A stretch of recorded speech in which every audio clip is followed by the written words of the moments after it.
Dependent मोसनमा के थाहा पाउनु पर्यो रे कन्स्टेन्ट कुराहरू के हो। ल यसलाई मैले अलिकति स्मल स्केलमा हेरेँ है।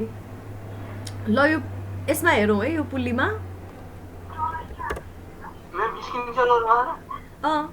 देखा छैन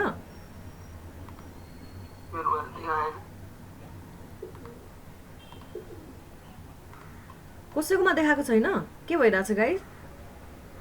अघि देखाएको एकछिनको लागि देखियो ल भाइ हेर है, पिन गर न मलाई के अरे।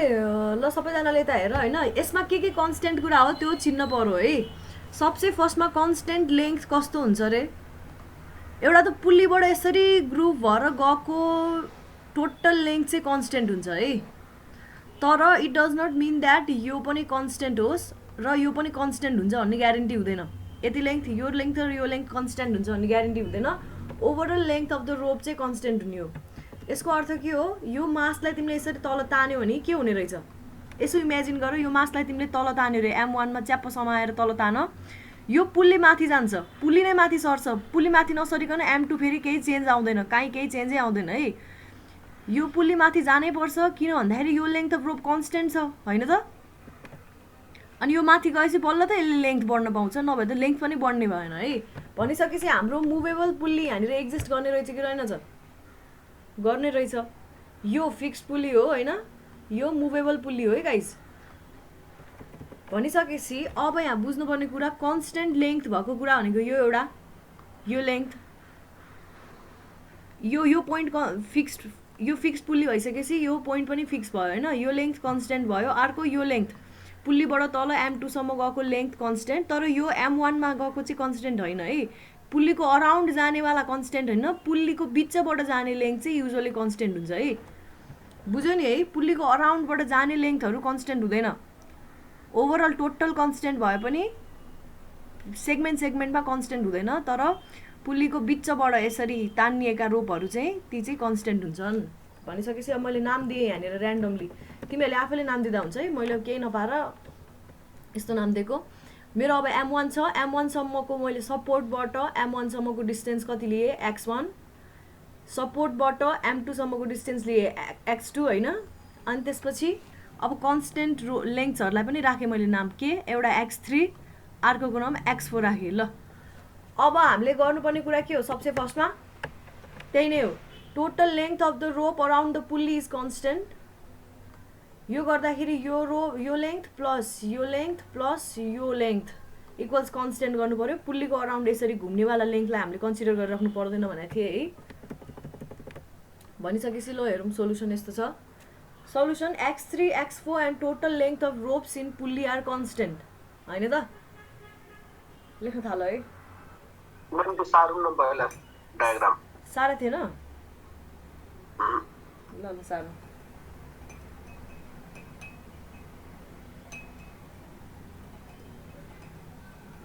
सिआर छ कि छैन? प्रज्वल भाइ आछ?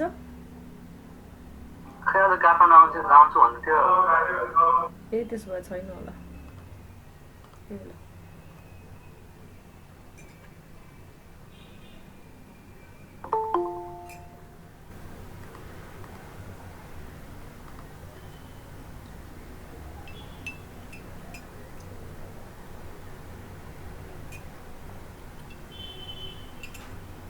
होला क्या 1 बजेको फ्लाइट छ भन्दै थियो। ए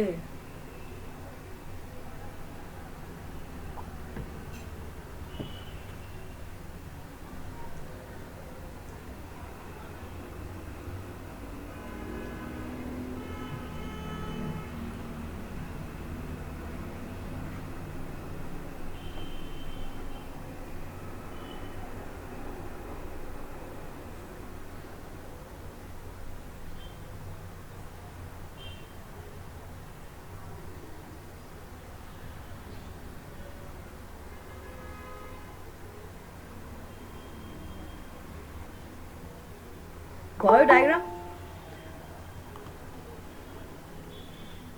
डायग्राम भयो है। ल अब सल्युसनतिर हेरौँ। X3, X4 and total lengths of the rope in pulley are constant.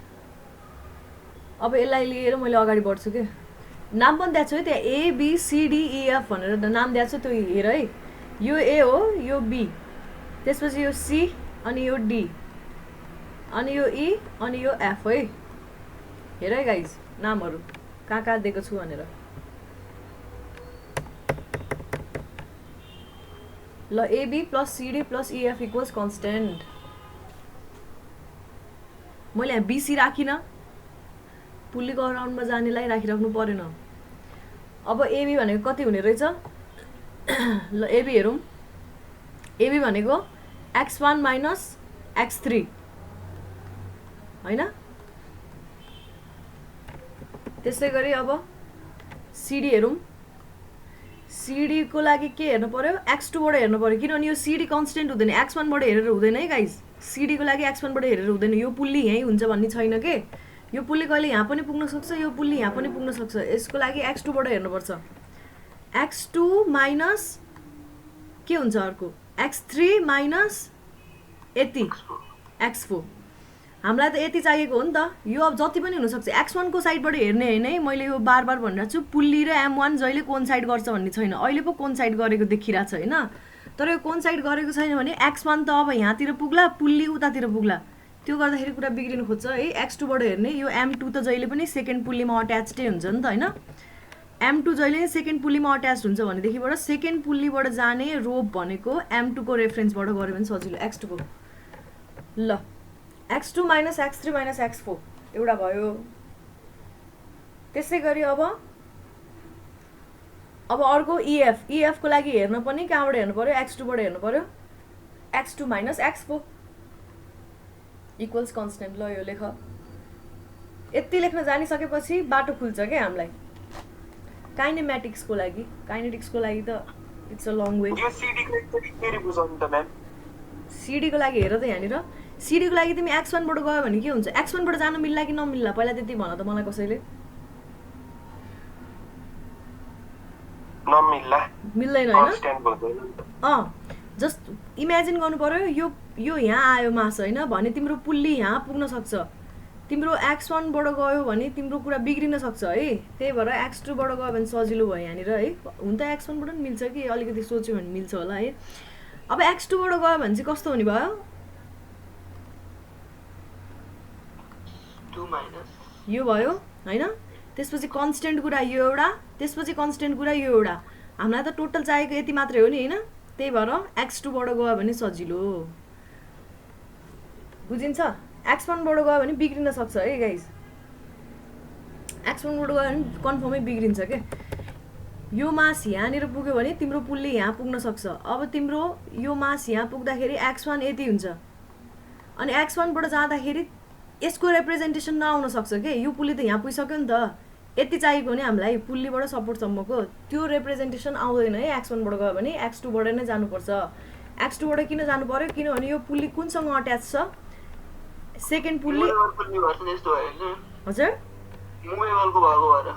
Movable के भएको भएर हो पुल्ली नै मुभेबल छ भनेपछि मुभेबलमै अट्याच भएको मासको रेफरेन्सवाला डिस्टेन्स नै लिँदाखेरि सजिलो हुन्छ क्या त्यस्तो गर्यो भने बिग्रिने चान्सेस हुँदैन मुभेबल पुल्लीमै अट्याच भएको मासको रेफरेन्स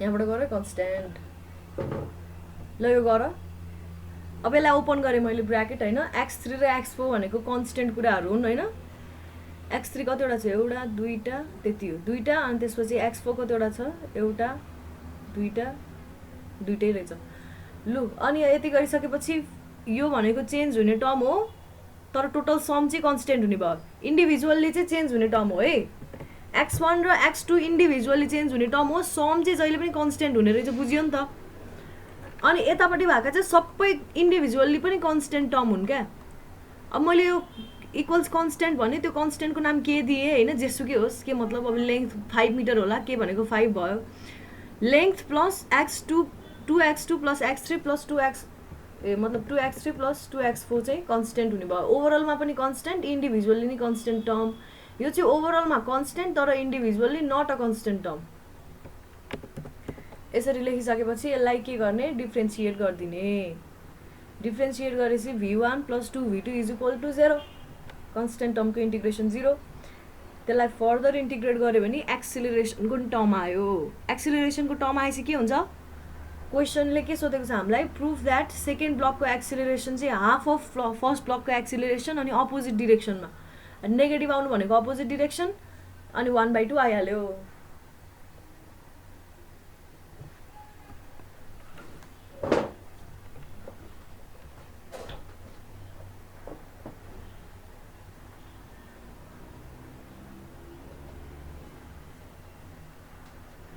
अब यति गरेपछि इक्वेसन अफ मोसन लेख भनेको छ है त्यहाँ। इक्वेसन अफ मोसन भनेको कसरी लेख्ने, खासै त्यो अब काइनेटिक्स च्याप्टर र काइनेमेटिक्स च्याप्टर मिसिएको क्वेसन हो यो होइन। काइनेटिक्स च्याप्टरले हेर्छ यसको यहाँभन्दा उतापट्टिको टर्महरू, किनभने यो यत्तिकै सल्भ गर्न सकिँदैन क्या। अब भेलोसिटी एक्सिलरेसनसँग मात्रै डिल गरेर यी सबै भ्यालुहरू नआउन सक्छ। कहिलेकाहीँ के गर्नुपर्ने हुनसक्छ भन्दाखेरि, के गर्नुपर्ने हुनसक्छ भन त मलाई, फोर्सेसहरू टेन्सनहरू निकाल्नुपर्ने हुनसक्छ, फोर्सेसहरू निकाल्नुपर्ने हुनसक्छ। एउटा ब्लकको मास अलिक बढी भयो भने त्यसले तानिएर पुल्ली मुभ हुनसक्छ होइन। त्यस्तोहरू हेर्नको लागि चाहिँ काइनेटिक्स हो त्यो डिल गर्ने है हो। त्यस्तै त्यो फोर्सेस र अनि डिस्प्लेसमेन्ट एक्सिलरेसनहरूको रिलेसन नै इक्वेसन अफ मोसन हो। यतिसम्म लेखेर भ्यायो।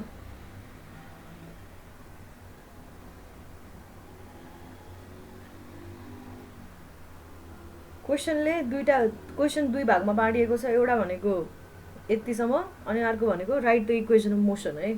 अब इक्वेसन अफ मोसन लेख भनिसकेपछि हामीले के गर्नुपर्छ, त्यो लेख्न सकिन्छ, पहिलाकै रेफरेन्समा पनि लेख्न सकिन्छ। फ्री बडी डायग्राम बनाउन आउँछ नि त हामीलाई। फ्री बडी डायग्राम बनाउने अनि भट्टाभट्टी इक्वेसन लेख्ने हो है। म यहाँ टेन्टेटिभ लेखाउँछु। सल्भ नै न्युमेरिकलै सल्भ चाहिँ हामी अब अर्को च्याप्टरबाट गर्छौँ।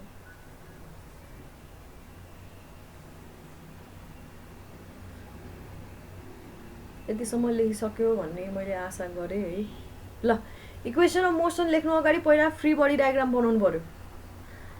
यो एउटा फिक्स पुल्ली, यो मुभेबल पुल्ली है गाइस। ल हेर, अब के छ, पहिला सुरु यो ब्लकको पनि बनाउनु पऱ्यो फ्री बडी डायग्राम, पुल्लीको पनि फ्री बडी डायग्राम बनाउनु पऱ्यो है। सबसे फर्स्ट ब्लक, यो ब्लक नम्बर 1, यो ब्लक नम्बर 1 मा लागेको टोटल फोर्सेसहरू कतिवटा हुन्छ यो लेख है। ड्रइङ फ्री बडी डायग्राम लेख फर्स्टमा।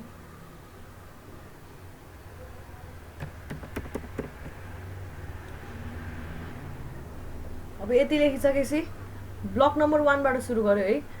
ब्लक नम्बर 1 को मा कतिवटा फोर्स लागेको हुन्छ, एउटा डाउनवर्ड फोर्स mg वेट उसको कारणले हैन, m1 * g छ है, यो m1g हो गाइस। अनि अर्को भनेको माथितिर टेन्सन लागेको छ, त्यसलाई मैले t1 भने।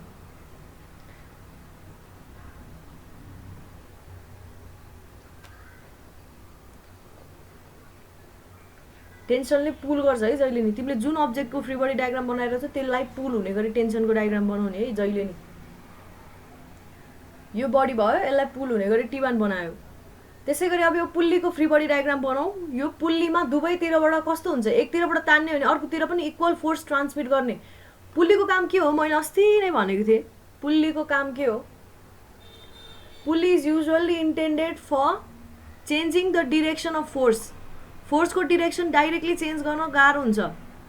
जस्तै कि हेर, यतातिरबाट तानिरहेछ भने यो फोर्स ठ्याक्कै यतातिर लाग्छ, सेम टु सेम फोर्स लाग्छ, 90 डिग्रीमा पनि लाग्न पोसिबल हुने भयो क्या पुल्लीको कारणले। 90 होस् 180 होस् जुनसुकै डिग्रीमा लाउने काम चाहिँ पुल्लीको हो। पुल्लीले सेम टु सेम फोर्स लाउँछ है यसरी तान्नेको छ भने। भनिसकेपछि यतातिर t1 लाग्ने भयो भने यतातिर t1 ले तान्ने भने यतातिर पनि के जे अब्जेक्ट छ त्यो t1 ले नै तान्ने भयो फर्स्ट पुल्ली ब्यालेन्समा। त्यसपछि सेकेन्ड पुल्लीमा हेरौँ। अब सेकेन्ड पुल्ली त ठ्याक्कै यहाँबाट थियो नि त, यसरी घुमेको हैन, यसरी घुमेको थियो नि त। यो पुल्ली मैले अलि माथि बनाएको हो हैन, ठ्याक्कै यही रोप काटेको हो नि त यो त। भनिसकेपछि सेकेन्ड पुल्लीमा यहाँ t1 आउनु भनेको जहाँ काटेको ठाउँमा इक्वल एन्ड अपोजिट नै फोर्स लाग्ने हो। यहाँनिर नि t1 नै लाग्नु पर्यो है। बुझ्यो नि यो t1 कसरी आयो भन्ने कुरा। यहाँ t1 भइसकेपछि अर्को पुल्लीमा पनि सेम यही, यो एउटै डोरी हो नि, एउटै डोरी टक्क काटेर हेरेको हामीले, त्यहाँ पनि t1 नै जानु पर्यो। यो सेम डोरी हो फेरि भनेपछि यहाँ पनि t1 नै जानु पर्यो। यहाँ नि t1, यहाँ नि t1। अनि अर्को डोरी छ, अब यो डोरीमा चाहिँ सेम जान्छ भन्ने हुँदैन, सेम डोरी पनि होइन एक त है। भनिसकेपछि यसमा जाने भयो T2 भयो। त्यसपछि अब अर्को बडीको डायग्राम बनायौँ, अर्को बडीमा सेम टु सेम, अब सेम डोरी हो, T2 अनि M2G जाने भयो फोर्सेसहरू है।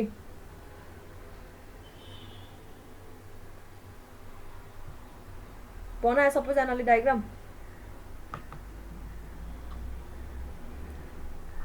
अब यहाँ मैले सानो एजम्सन लिएँ, even though it's not necessary, यो बाई डिफल्ट भएको एजम्सन हो। पुल्ली के हुनु पऱ्यो, पुल्लीको आफ्नो सेल्फ वेट कन्सिडर गरेको छैन मैले यहाँ, पुल्ली मासलेस। M1 र M2 को मात्रै वेट कन्सिडर गरेको छु, पुल्लीको वेट कन्सिडर गरेको छुइनँ है। अनि यहाँ पुल्ली यहाँनिर अब लस हुने फ्रिक्सनलाई मैले कन्सिडर गरेको छुइनँ भने, र त्यसै गरी टेन्सन एउटा स्ट्रिङको दुवै एन्डमा चाहिँ सेम टेन्सन जान्छ भनेर अज्युम गरेँ। एउटै स्ट्रिङको दुईटै एन्डमा जुनसुकै एन्ड होस् त्यसमा चाहिँ सेम टेन्सन जान्छ भनेर अज्युम गरेँ। लु यो लेख,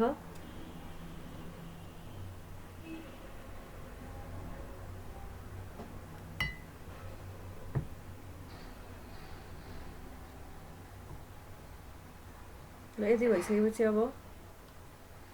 अब इक्वेसन अफ मोसन लाउँदै जाऊ। मैम तो एकचोटि फेरि हेरेन ल इक्वेसन अफ मोसन लाउँदा अलिकति नबुझ्ला है, अर्को च्याप्टरमा गर्दा डिटेलमा बुझिन्छ। हाम्रो अप्लाइड चाहिँ कहिले सकिन्छ नि मैम? एक्जाम अप्लाइडको यो तपाईँको क्लास खै थाहा नै छैन, लाग्ला 2 हप्ता। अझै लाग्छ होला, अझै 2 हप्ता अझ बढी नै लाग्न सक्छ है, तर भन्न सकिँदैन। 2टा च्याप्टर छ, अनि यो च्याप्टर काइनेटिक्स अलि लामो छ। काइनेमेटिक्समा चाहिँ मोमेन्टम अनि यही फोर्सेसहरू हेर्ने हो होइन। काइनेमेटिक्समा चाहिँ अब तिमीले भर्खर अहिले लिनियर पढिरहेको छौ होइन। अर्को टपिक छ रेक्टिलिनियर मोसन, भर्टिकल डिरेक्सनमा हुँदाखेरि जस्तै बल माथि फाल्नेवाला। अर्को पनि पढ्नु पऱ्यो कर्भिलिनियर, केही नर्मल टेन्जेन्सियलवाला एक्सिलरेसन, अनि त्यसपछि अर्को के हुन्छ अरे,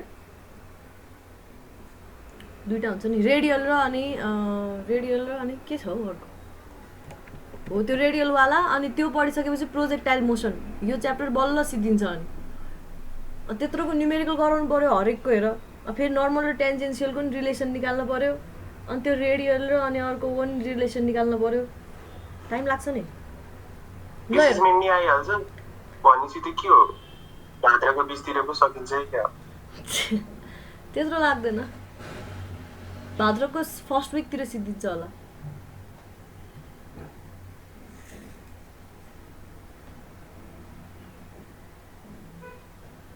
ल हेर यहाँ मैले के गरेको छु, अब हेर पहिला हामीले के अरे summation FX summation FY equals 0 गर्थ्यौँ होइन। तर अहिले चाहिँ अब यो ब्लक मुभ हुन्छ। अहिले हामीले पढेको काइनेमेटिक्स काइनेटिक्स यसमा मुभमेन्ट हुन्छ है। मुभ हुने भइसकेपछि जस्तै कि यो ब्लक चाहिँ अब डाउनवर्ड मुभ हुन्छ अरे अथवा अपवर्ड मुभ हुन्छ माने, मैले यहाँ पोजिटिभ मानेको छु होइन। अपवर्ड मुभ हुन्छ भने एवाई भनेको अपवर्ड एक्सिलरेसन हो, रिजल्टेन्ट एक्सिलरेसन है। भनिसकेपछि टोटल फोर्सको कारणले आउने रिजल्टेन्ट एक्सिलरेसन चाहिँ यति हुने रहेछ। भनिसकेपछि summation FY is equal to MAY, यो रिजल्टेन्ट हो होइन। टोटल फोर्सेसहरूको चाहिँ यति हुने भयो क्या, फोर्सेसहरू चाहिँ यतापट्टि साइडमा यसरी लेखेँ मैले। T1 minus M1G is equal to M1 into A1। A1 चाहिँ त्यो फर्स्ट ब्लकको एक्सिलरेसन हो है, जुन चाहिँ मैले अहिले अपवर्ड डिरेक्सनमा मानेको छु है।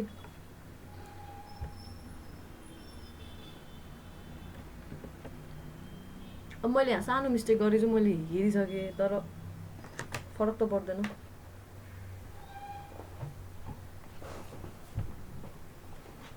यो बुझ्यो है यो फर्स्ट पार्ट। अब सेकेन्ड पार्ट हेरौँ। हजुर जस्तै कि पहिला के गर्थ्यो हामीले टोटल फोर्सेस इक्वल्स 0 गर्थ्यो होइन। अहिले चाहिँ हामीले के गर्दैछौँ भन्दाखेरि यो ब्लक चाहिँ मुभ हुन्छ क्या। अब टोटल फोर्स इक्वल्स 0 ब्यालेन्स कन्डिसनमा छैन क्या, यो मुभमेन्टमा आउँछ। अब यो मुभमेन्टमा आइसकेपछि यो ब्लक चाहिँ एक्सिलरेसन, यो ब्लकको एक्सिलरेसन छ नि क्या त A1 र A2, यसको A1 एक्सिलरेसन यसको A2 एक्सिलरेसन अहिले भर्खरै गरेको हो नि, त्यो भनेको रिजल्टेन्ट एक्सिलरेसन हो है। टोटल फोर्सेसहरूको कारणले आउने पहिला तिमीले यो पुल्ली सिस्टम एसेम्बल गर्यौ अनि मास M1 झुन्डायो अनि मास M2 झुन्डाउन साथै तिमीले के अनि झुन्डाएर यसरी छोड्दाखेरि के थाहा पायो भन्दाखेरि ब्लक चाहिँ मुभ हुने रहेछ। कुन ब्लक कता मुभ हुने रहेछ, जस्तै कि यो ब्लक पनि माथि मुभ हुन्छ भनेर मैले माने भने रिजल्ट्यान्ट चाहिँ कता माथितिर आयो कि आएन, रिजल्ट्यान्ट मुभमेन्ट माथितिर आयो है। भनिसकेपछि माथितिर आइसकेपछि हाम्रो टोटल फोर्सेसहरू जस्तै कि माथितिर तानिने फोर्स र मुनितिर तानिने वेटको कारणले रिजल्ट्यान्ट चाहिँ माथितिर जाने रहेछ भनेर माने भने तिम्रो इक्वेसन अफ मोसन कस्तो हुने भयो त भन्दाखेरि माथितिर तानिने फोर्स माइनस मुनितिर तानिने फोर्स इक्वल्स रिजल्ट्यान्ट फोर्स हो किन। रिजल्ट्यान्ट फोर्स भनेको के हो, mass into acceleration, net acceleration A1। माथितिर तानिने फोर्स T1 छ, मुनितिर तानिने फोर्स mg छ। T1 minus mg is equal to m1g भनौँ न, m1g is equal to m1 A1 हुने भयो फर्स्ट इक्वेसन अफ मोसन होइन। त्यसै गरी अब ब्लक 2 लाई हेर्छु, summation Fy is equal to MAy। यसमा पनि मैले त्यही गरेँ, समेसन Fy इक्वल्स MAy। अब अहिले मैले के मान्छु भन्दाखेरि सबै अपवर्ड डिरेक्सनलाई पोजिटिभ मान्छु र मेरो मोसन चाहिँ अपवर्डै भयो अरे यसको पनि भनेर मान्छु, विच इज नट पोसिबल किनभने यहाँ अलरेडी के देखाएको छौँ, A2 चाहिँ ठ्याक्क नेगेटिभ डिरेक्सनमा हुन्छ अरे। A1 यदि माथि मुभ गर्छ भने A2 डाउनवर्ड मुभ गर्छ भन्ने थाहा हुन्छ है।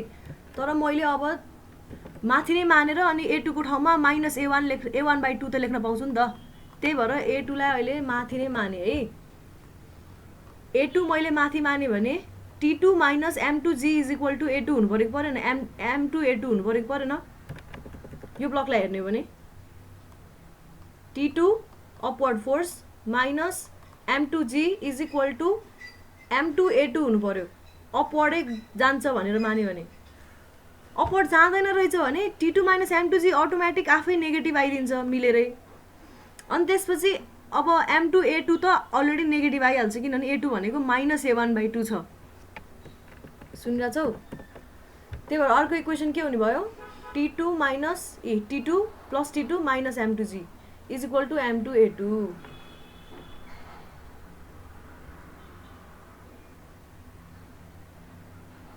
तिमीले रिजल्ट्यान्ट डिरेक्सनतिर पोजिटिभ माने पनि हुन्छ अथवा एउटा कुनै डिरेक्सन अपवर्डलाई नै पोजिटिभ मानेर गर्दा नि हुन्छ, आफै एन्सर मिलाउँछ है।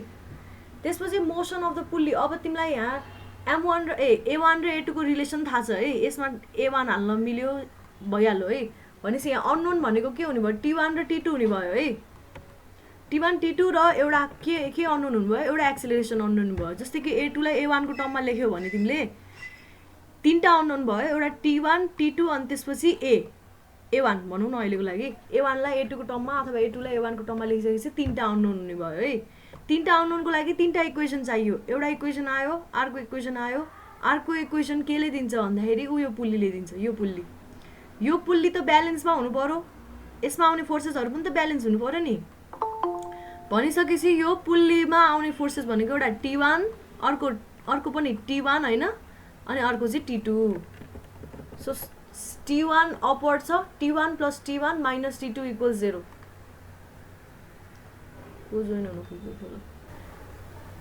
ल हेर यहाँ मोसन अफ राइट पुल्ली के भयो, T1 plus T1 minus T2 equals 0। So 2T1 is equal to T2।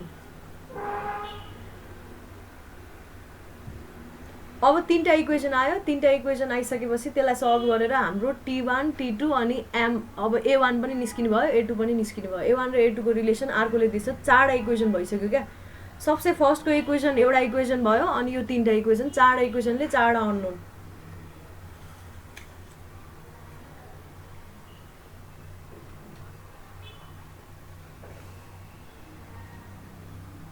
बुझेको बुझेन यो? अहिले बुझ्यो भने पछि बुझ्न सजिलो होइन। अब अहिले नबुझ्नेहरूले पनि पछि बुझ्न चाहिँ बुझ्छ होला, आश गरौँ।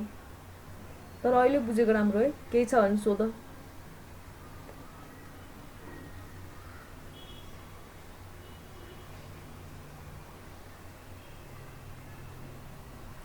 सक्यो यो? हामीले गर्ने हो सुन्नु अब। हजुर यो सोल्भिङ इक्वेसन आएपछि होइन त्यसमा अब तिमीलाई T1 T2 को भ्यालु याद छैन नि त, खालि इक्वेसन अफ मोसन मात्रै लेख भनेको छ क्या। इक्वेसन अफ मोसनले त कम्प्लिट एक्सिलरेसन र टेन्सनहरू निकाल्न सक्नु पर्यो नि त। अनि यसलाई सल्भ गर्यो भने यही हो इक्वेसन अफ मोसन भनेको, यो तीनटा। अनि यिनीहरूलाई सल्भ गर्यो भने सबै अननोन निस्किन्छ भनेको क्या। इक्वेसन अफ मोसन लेख भन्यो भने यति मात्र लेख्ने अनि यसलाई सल्भ गर्यो भने एन्सर निस्किन्छ सबै अननोनहरु निस्किन्छ भनेर भन्न खोजे मात्रै हो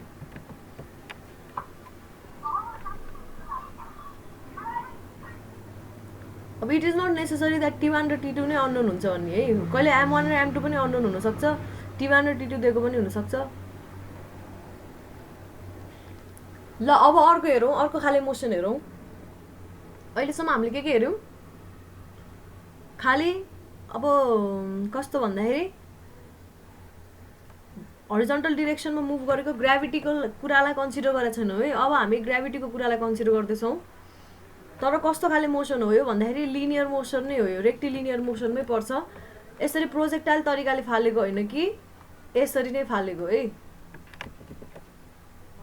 rectilinear motion along vertical Y axis यो छुट्टै टपिक गरेर राख्नु पर्दैन थियो है त्यही पनि न्यूमेरिकल गर्दा सजिलो हुन्छ भनेर ल यसमा हेरौं जब बल चाहिँ अथवा बडीलाई चाहिँ माथि फालिन्छ भने के हुन्छ मोसन अपवर्ड भयो तिम्रो एक्सेलरेसन डाउनवर्ड भयो त्यही भएर एक्सेलरेसन त खाली ग्राभिटी मात्रै हो नि हैन अरु कुनै एक्सेलरेसन हुँदैन है युजुअली यस्तो क्वेशनमा भए पनि अरु कुनै यस्तो लिफ्टहरुको एक्सेलरेसन दिया होला हैन तर कुनै पनि बडीलाई यसरी फ्रीली फुत्त फालिन्छ भने त्यस्तो बडीमा लाग्ने एक्सेलरेसन भनेको ग्राभिटीको एक्सेलरेसन मात्रै हो बडीलाई माथि फालिन्छ भने हेर के हुने रहेछ एक्सेलरेसनको ठाउँमा -g राख्नु पर्यो -g राख्ने बाकी सबै त्यही पुरानो इक्वेसन युज गरे v = u + at a को ठाउँमा -g v² = u² - 2gx s हैन s भनेको y - y0 पहिला अब सधैँभरि बडी भुइँबाटै फालिएला भन्ने छैन कहिले माथि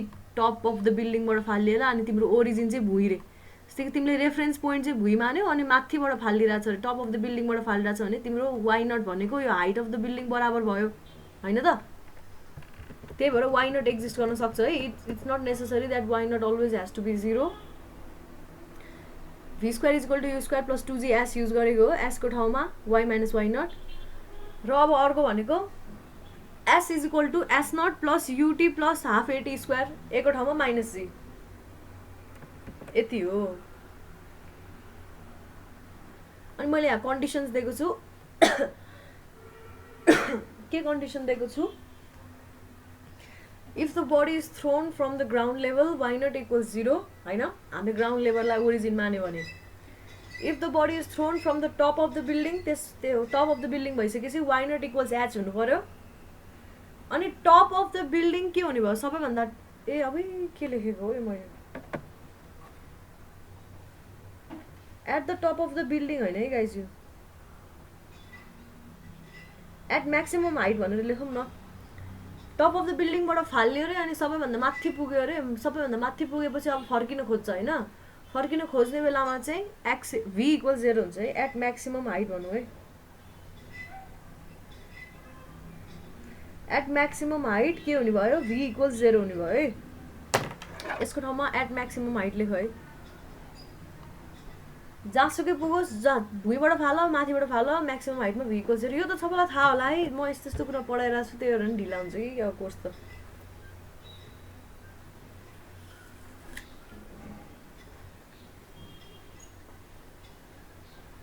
अनि म्याक्सिमम हाइट निकाल्नु पर्यो भने के गर्ने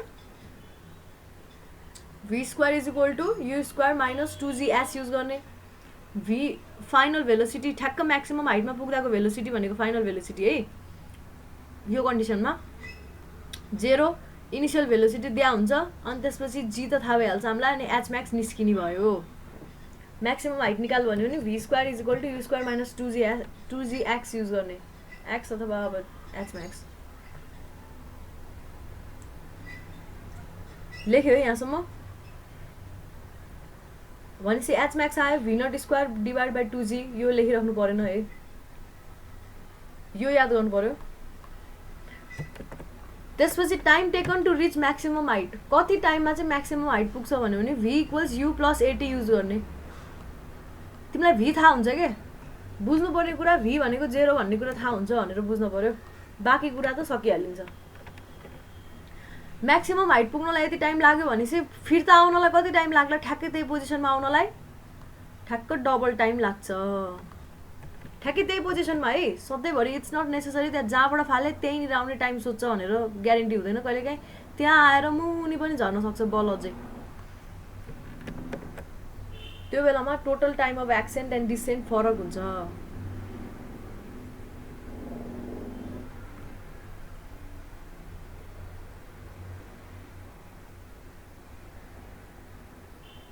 ल यो यहाँसम्म भयो होला अब जब बडीलाई चाहिँ तल फालिन्छ है भुइँतिर फालिन्छ भने मोसन कता भयो तलैतिर भयो एक्सेलरेसन पनि तलैतिर भयो त्यही भएर ए इक्वल्स प्लस जीले रिप्लेस गरिदिने बुझिरहेछ मोसन जता एक्सेलरेसन त्यतै भइसकेपछि ए इक्वल्स प्लस जी अनि एउटा इम्पोर्टेन्ट कुरा होइन जस्तै कि बिल्डिङको टपबाट बल फाल्यो रे होइन बल फाल्यो भने तिमी ए इक्वल्स अनि यो बल चाहिँ मुनिसम्मै पनि आउँछ अरे क्या एउटा टाइममा यहाँतिर पनि आइपुग्छ अरे भनेदेखिबाट त्यो बेलामा तिमी माइनस जी लिन्छौ कि प्लस जी लिन्छौ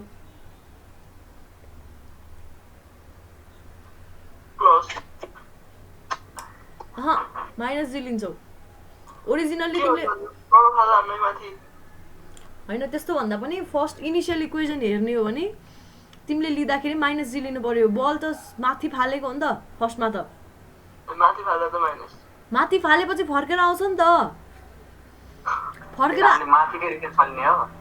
माइनस जी नै लिने हो त्यसैले नै सबै इक्वेसन सल्भ गरिदिन्छ क्या तिमी त्यो मुनि आइसक्यो भनेर पनि बुझिन्छ क्या ए माइनस जीबाटै लिँदाखेरि पनि सल्भ गर्दाखेरि अहिले हेरिन्छ जस्ट बडी फालिसकेपछि अभियसली मैले हेरेर नै यत्रो गराइरहेको छु जस्तै कि यो म्याक्सिमम हाइट यहाँनिर पुग्यो म्याक्सिमम हाइटमा पुग्यो त्यसपछि तल झर्नको लागि कति टाइम लियो यसैले दियो कि दिएन त्यस्तै गरी के हुन्छ भन्दाखेरि फाल्नको लागि तिमीले माथि फाल्न साथै माइनस जी लिने है माथि फालेको बललाई माइनस जी लिने मुनि फालेको बललाई प्लस जी लिने आफै ब्यालेन्स आउट हुन्छ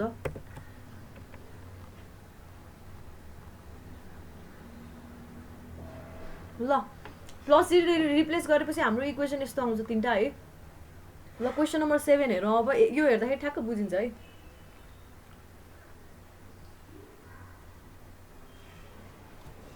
A ball is thrown vertically upward from the 12-meter level in an elevator shaft. Elevator हैन कि elevator को shaft रे elevator जहाँ हुन्छ त्यहाँनिरको shaft है elevator को shaft मा भनेको बिल्डिङ जस्तो with an initial velocity of 18 meters per second बललाई माथि फालेको रहेछ माइनस जी लिने सिधो इनिशियल भेलोसिटी v0 भनेको 18 मिटर्स पर सेकेन्ड त्यसपछि त्यही टाइममा ठ्याक्क जुन टाइममा फालेको त्यही टाइममा चाहिँ एउटा ओपन प्लेटफर्म एलिभेटर भन्नाले एलिभेटर बुझ है एलिभेटर चाहिँ के गर्छ अरे 5 मिटर लेभल पास हुन्छ अरे अनि माथितिर आउँदै गर्छ अरे 12 मिटरको लेभल भयो यो साफ्ट है यो भयो यहाँबाट तिमीले यसरी बल फाल्यो माथितिर अनि ठ्याक्क बल फाल्ने टाइममा चाहिँ जस्तो कि हाइट 12 मिटर टोटल हो भने हैन 12 मिटर टोटल हो भने ठ्याक्क 5 मिटर जतिमा चाहिँ एउटा प्लेटफर्म आइपुग्छ अरे के ठ्याक्क यो बल फाल्ने टाइममा अनि यो प्लेटफर्म 5 मिटरमा आइपुग्छ अनि 5 मिटरबाट माथि जाँदै गर्छ अरे यो प्लेटफर्म हैन यो भनेको छ कन्स्टेन्ट भेलोसिटी भेलोसिटी कन्स्टेन्ट छ एक्सेलरेसन 0 हुने भयो है प्लेटफर्मको चाहिँ बलको चाहिँ एक्सेलरेसन इक्वल्स g हुने भयो भनिसकेपछि अब के खोज भनेको छ determine when and where the ball hits the elevator कहाँनिर यो एलिभेटरले बललाई छुन्छ होला भनेको छ अनि त्यसपछि relative velocity of ball with respect to elevator सोधेको छ है भनिसकेपछि कहाँनिर मिट हुन्छ होला अब एलिभेटर त हेर्दा सबैभन्दा माथिसम्म पुग्न सक्ने भनेको यहाँ हो है यहाँभन्दा माथि पुग्न सक्छ सक्दैन नि बल हावामै उडेको उडे माथि मात्रै गएको गई हुने होइन रहेछ बल तल झर्ने रहेछ भन्ने बुझ्यो है झर्नै पर्यो नि एलिभेटरलाई भेट्न त बल तल झर्ने रहेछ कहाँनिर भेट्छ भन्नको लागि अब हेर न बल त तल झरिसक्यो नि तर तिमीले फाल्न त माथि फालेको हो त्यही भएर माइनस जी नै लिएर अगाडि बढ्छौ है यो अब यो क्वेसन सार अनि त्यसपछि सर म्याम तर यो एलिभेटर भित्रको कन्डिसनहरु त अर्कै अर्कै हुन्छ हैन त हैन एलिभेटर भित्र हैन नि त भाइ यो त्यही भएर ओपन प्लेटफर्म भनेको छ के हेर त नभए त एलिभेटरको कारणले आउने एक्सेलरेसन पनि थपिन्छ के त्यहाँ गएर तर यो एलिभेटर एक्सेलरेटेड छैन है फेरि बुझ्न चाहिँ पर्यो त्यो हैन त्यही पनि यदि एलिभेटर एक्सेलरेटेड भयो नि नभए पनि एलिभेटरको कारणले आउने कन्डिसन हो एकदम फरक हुन्छ हैन यो कन्डिसनमा के छ एलिभेटरमा ठ्याक्क यो बल फाल्यो एलिभेटर यहाँबाट मुभ गर्दैछ, यो मात्रै मुभ हुने हो कि यहाँ आइपुग्छ यसरी। बल नै यहाँभित्र होइन, तिमी एलिभेटरमा बसेर बल फालेको होइन क्या, यहाँ बसेर तिमीले बल फालेको होइनौ। त्यो गर्दाखेरि चाहिँ एलिभेटरको कारणले आउने एक्सिलरेसन पनि बलमा थपिन्छ, रिजल्टेन्ट एक्सिलरेसन अर्कै हुन्छ। यस्तो कन्डिसनहरू काइनेटिक्समा यस्तो कन्डिसनहरू नि हेर्न त पर्ने हो, हेर न आफै, बुझ्यो होइन। यसमा चाहिँ सिम्पली यहाँबाट बल फाल्यो, तिमी छानामा बस्यो बल फाल्यो, अनि यस्तो माथि आउने एउटा एलिभेटर जस्तो हुन्छ नि बाहिरतिर राखेको सामानहरू ट्रान्सपोर्ट गर्ने जस्तो एलिभेटर इमेजिन गर। अनि त्यो एलिभेटरमा बल ठ्याक्क ठोकिने रहेछ कुनै एउटा पोइन्टमा, अनि त्यो ठोकेको पोइन्टमा कति कहाँ मतलब कति सेकेन्ड पछि ठोक्यो थाहा पाउनु पऱ्यो, र कति हाइटमा जाँदाखेरि एलिभेटर पुग्दाखेरि ठोक्यो थाहा पाउनु पऱ्यो। अनि बलको र एलिभेटरको रिलेटिभ भेलोसिटी थाहा पाउनु पऱ्यो है। ल क्वेसन साह्रै है।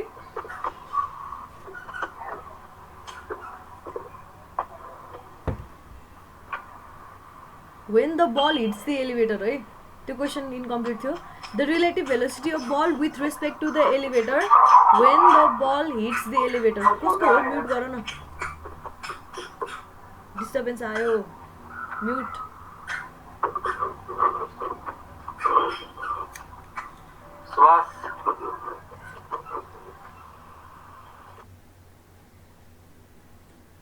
ल यस्तो छ डायग्राम है, मैले टेन्टेटिभ डायग्राम बनाएँ।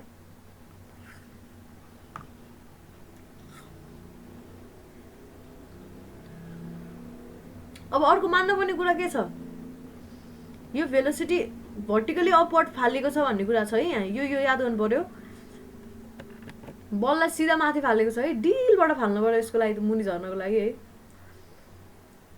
यसरी माथि फुत्त फालेको बल सुई माथि गयो, अनि अब यस्तो तल झर्नु। वाउ, बाउन्स भयो अनि ल।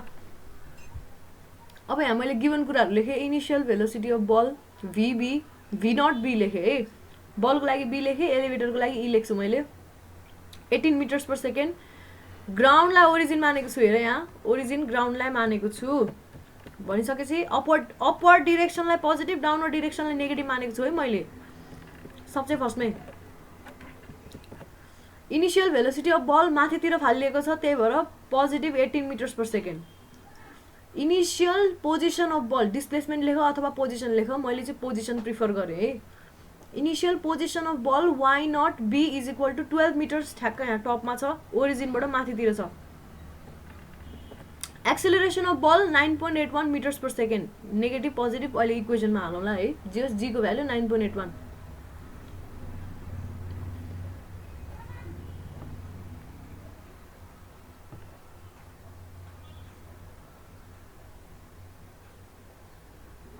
यतिसम्म लेखिसकेपछि initial velocity of elevator V0 E 2 metres per second, constant, यो माथितिर जाँदैछ भनेको छ है, पोजिटिभ राखेँ मैले। इनिसियल पोजिसन अफ एलिभेटर कति छ, ठ्याक्क फाल्दाखेरि 5 मिटरमा छ है यो। Y0 equals 5 metres.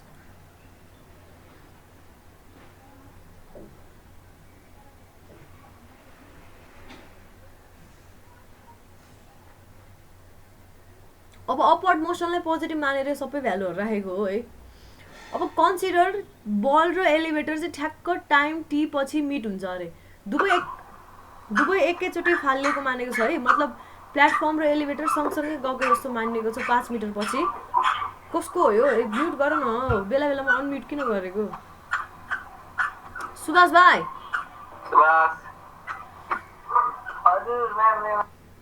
म्युट। ल अपवर्ड मोसनलाई पोजिटिभ माने, मैले के भने आफ्टर टाइम T चाहिँ बल र एलिभेटरको भेट हुन्छ भनेर माने है मैले। सँगै गएको छ है, यो रेफरेन्सेसहरू सँगै छ, त्यही भएर टाइम T मान्दा भइहाल्यो।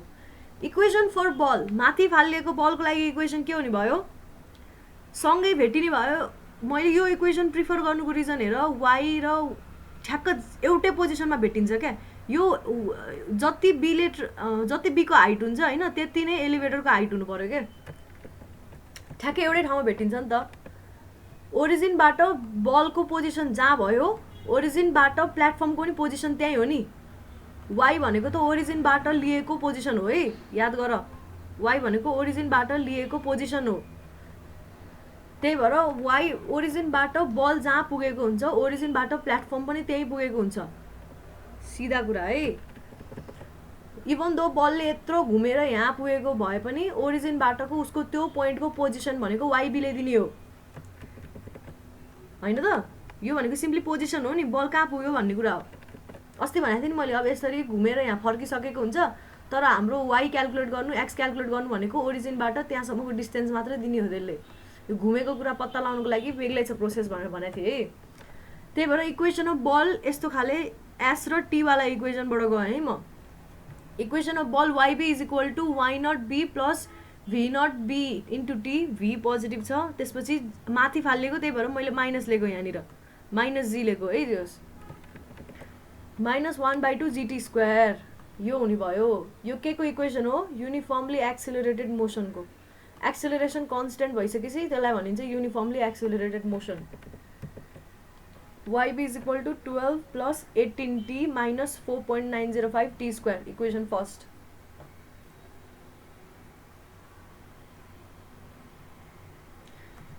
एकछिन लेख्दै भयो है अनि YE एलिभेटरको पनि हेर एलिभेटरको लागि अब यो एक्सेलरेसन वाला टर्म जेरो हुने भयो YE is equal to y naught e plus v naught et plus 1/2 gt square at square के हुन्थ्यो त्यो जेरो भयो हैन यति मात्रै हुने भयो इक्वेसन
लेखेँ है यहाँसम्म अनि मैले के भनेको थिएँ वाइ इक्वल्स वाइबी हुन्छ है किन हुन्छ अरे म फेरि पनि भन्दैछु है मैले यति धेरै इम्फेसिस सायदै दिएको होला जहिले पनि तिमीले जुन ओरिजिन मानेको छौ त्यहाँबाट त्यो टाइम यो जुन टी टाइम छ त्यो टाइममा चाहिँ कहाँनिर पुग्यो कुन पोइन्टमा पुग्यो भन्ने कुरा मात्रै दिने हो वाइबी वाइ जेसुकै होस् तिम्रो ओरिजिन यो भयो बल चाहे माथिबाट झरोस् चाहे प्लेटफर्म माथितिर जाओस् वाइबीले के दिने भयो त्यो टी पोइन्टमा बल कहाँनिर पुग्यो भन्ने पोइन्ट दियो त्यसपछि वाइईले के दियो त्यो टी पोइन्टमा प्लेटफर्म कहाँनिर पुग्यो भन्ने कुरा दियो यो दुइटै इक्वल हुनु पर्यो नि टी टाइममा किनभने टी टाइममा त मिट हुन्छ भनेर माने मैले भने दुइटै इक्वल हुनु पर्यो वाइई इक्वल्स वाइबी नै हुनु पर्यो बल यसरी झर्या होस् अथवा प्लेटफर्म यसरी गएको होस् है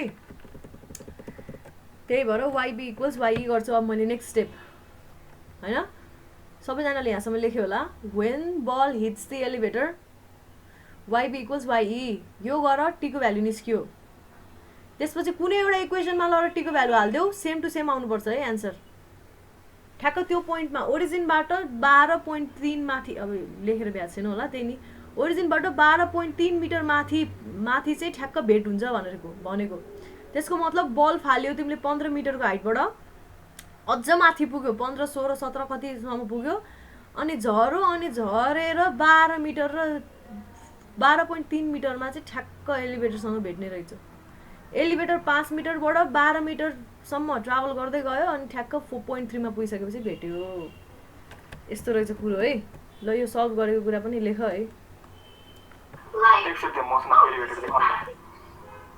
मोसन अफ एलिभेटर ल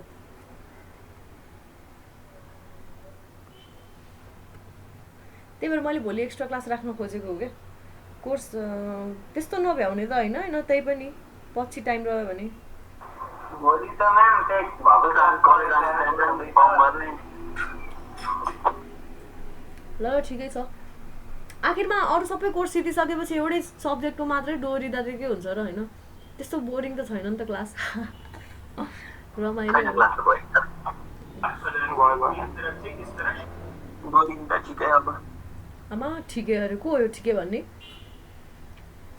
सर भने शरद त्यो भाइ गरे पर्दा त झ्याउले मार्क्स काट्नु पर्यो शरद भाइले एकदम हर्ट गर्छ क्या मलाई जहिले ल ल यता हेर यो दुःख दिन्छ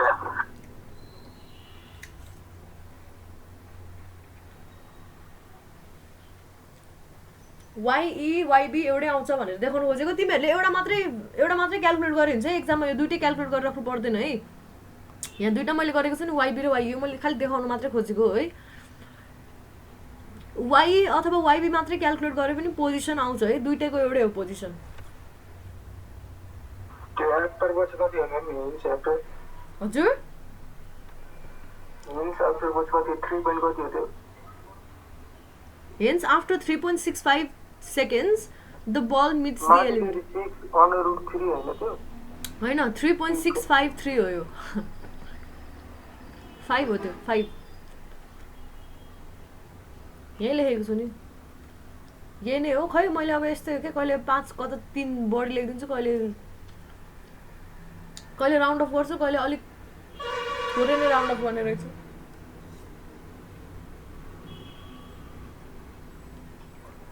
म्याम एकचोटि थोरै माथिको देखाउनु न त्यो ल हेर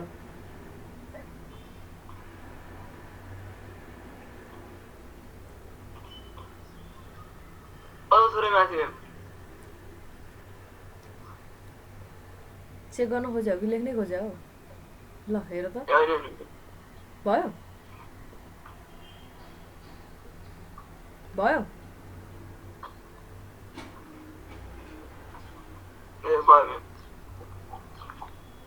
ल अब क्वेसनले अर्को कुरा के सोधेको छ रिलेटिभ भेलोसिटी के सोधेछ relative velocity of ball with respect to elevator जब चाहिँ दुईजना मिट हुन्छ भनेको छ है भनेपछि ठ्याक्क मिट हुने पोइन्टमा दुईटैको भेलोसिटी निकाल्नु पर्यो अनि त्यसपछि यो फर्मुला लाउनु पर्यो VBE is equal to ball with respect to elevator है VB/E is equal to VB minus VE अब VE त कन्स्टेन्ट छ VE निकालिराख्नु परेन त्यो टाइममा टाइम कति 3.65 सेकेन्डमा VE 2 मिटर नै हुन्छ 2 मिटर्स पर सेकेन्ड नै हुन्छ तर VB चाहिँ चेन्ज हुन्छ अब VB निकाल्छौँ हामीले हेर यहाँ कसरी ब्यालेन्स हुन्छ भनेको थिएँ मैले आफै हेरे यहाँ गाइज कस्तो मजा आयो मलाई यो देखाउनलाई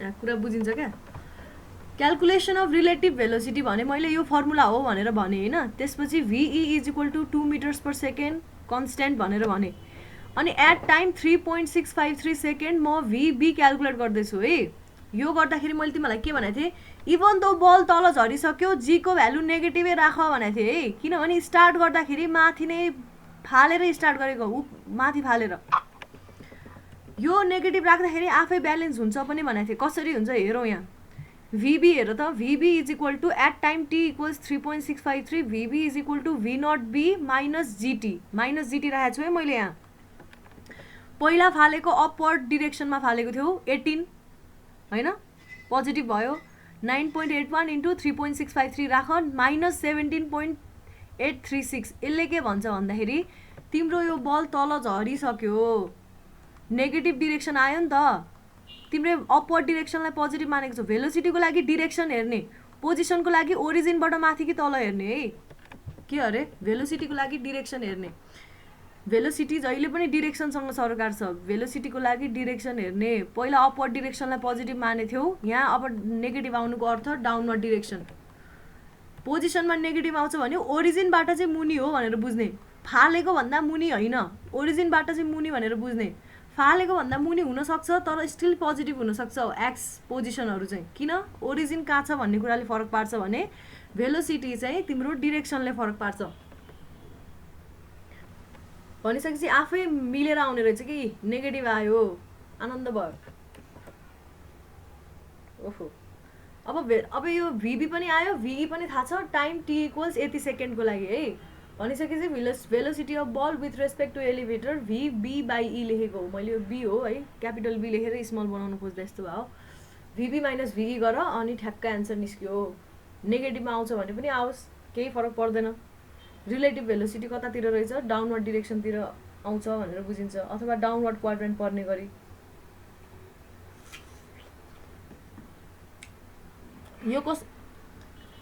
यो केसमा त सिधा डाउनवर्ड डिरेक्सन पर्छ, किनभने हाम्रो भेलोसिटी नै कि माथि कि तल मात्रै छ है।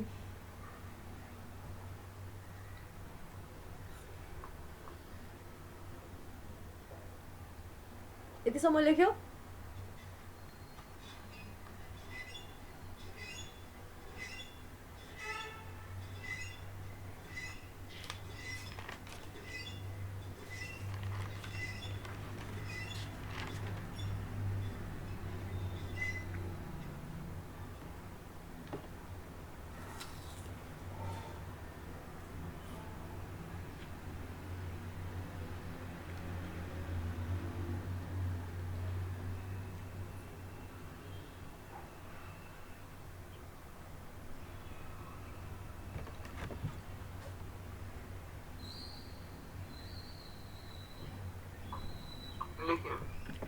ल अब मेरो एन्सर यति आयो, नेगेटिभ आयो। यसको भनेको रिलेटिभ भेलोसिटी अफ बल चाहिँ डाउनवर्ड डिरेक्सनमा देखिने रहेछ। प्लेटफर्मको रेस्पेक्टमा हेर्ने हो भने बल मुनि अझ बढी मुनि गए जस्तो फिल हुने रहेछ भनेको हो क्या। ऊ 17 पोइन्ट समथिङ मिटर्स पर सेकेन्डले तल झर्दै थियो, प्लेटफर्म माथि ठोक्किन आउँदैछ भने प्लेटफर्मले कस्तो फिल गर्ने रहेछ, बल अझ मुनि ढक्केलेर गए जस्तो फिल गर्ने रहेछ है। 19.836 मिटर्स पर सेकेन्ड भयो नेगेटिभ, विच मिन्स डाउनवर्ड। अब एक्जाममा यति लेखेर अनि डाउनवर्ड, हजुर -2 हो है यो मेरो अब फोटो अलिक क्वालिटी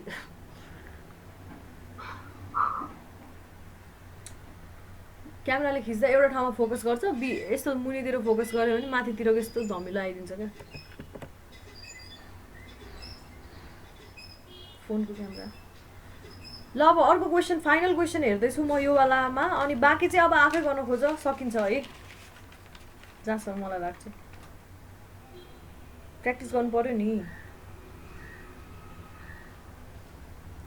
19.836 मिटर्स पर सेकेन्ड आयो। अर्को क्वेसन हेरौँ, question number 8। A ball is thrown vertical, एकदम कमन क्वेसन हो यो, 11-12मा नि गर्न त गरे होला है। A ball is thrown vertically upward with a velocity of 25 metres per second. Vertically upward भन्न साथ यसको लागि के गर्ने, G माइनसमा लिने सिधो है। 2 सेकेन्ड पछि अर्को बललाई पनि फेरि माथि नै फाल्यो अरे, सेम भेलोसिटीले 25 मिटर्स पर सेकेन्डले नै फाल्यो अरे। भनिसकेपछि त्यो दुईटा बल चाहिँ अब कुन पोइन्टमा पास हुन्छ भनेको छ। पास हुनुको अर्थ दुईटै माथि नै मिट हुन पनि सक्छ, एउटा मुनि झर्दै गर्दा अर्को माथि पुग्दै गर्दा मिट हुन पनि सक्छ, जेसुकै होस् है। हामीलाई त्यो सरकार छैन, अहिले ठ्याक्कै एन्सर निस्किँदाखेरि देखिहालिन्छ को कता गइरहेको रहेछ भनेर। मैले ग्राउन्डलाई ओरिजिन माने, ग्राउन्डबाटै फालेको भनेर माने। यहाँ अरू केही पनि दिएको छैन, ग्राउन्ड लेभल दिएको छैन, त्यही भएर यो ग्राउन्डबाटै फालेको रहेछ, अथवा जहाँबाट फाल्यो, एउटा बल जहाँबाट फाल्यो अर्को बल नै त्यहीबाट फाल्यो भनेर मान्नु पर्यो है। दुईटैको लागि ओरिजिन सेम भयो। अनि यहाँ टाइम चाहिँ फरक छ क्या, एउटा बल 2 सेकेन्ड अगाडि, एउटा बल फालेको 2 सेकेन्ड पछि बल्ल अर्को बल फालिन्छ भनिसकेपछि अब यहाँ सुन है, मैले अहिले यो भन्दै गर्दाखेरि एउटा बल फालिसकेर टोटल यसरी फर्किँदै होला, अथवा लु जेसुकै होला फर्किनु त परिहाल्यो, अर्को बलले भेट्दैन फेरि होइन। एउटा बलले माथि नै जाँदैछ, अर्को बलले माथि नै जाँदैछ, 2 सेकेन्ड पछि फालेको बल त फेरि भेटै हुँदैन नि त्यो त होइन, तल झर्नै पर्यो। यो बल चाहिँ फर्किँदैछ, अर्को बल ठ्याक्क 2 सेकेन्ड पछि फाल्दाखेरि ठ्याक्कै यहाँनिर मिट भयो भनेदेखिबाट यो बलको टाइम टी हो भने, यहाँसम्म आइपुग्दाको टाइम टी हो भने यो बलको लागि टी कति हुन्छ?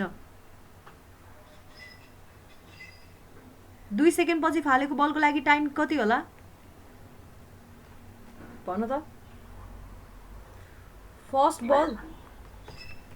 फर्स्ट बलले कति बेरसम्म हावामा रह्यो भन्दा टी टाइमसम्म हावामा रह्यो होइन। अर्को बल कति बेरसम्म मात्रै हावामा रह्यो त? T-2 सम्म मात्रै रह्यो नि त।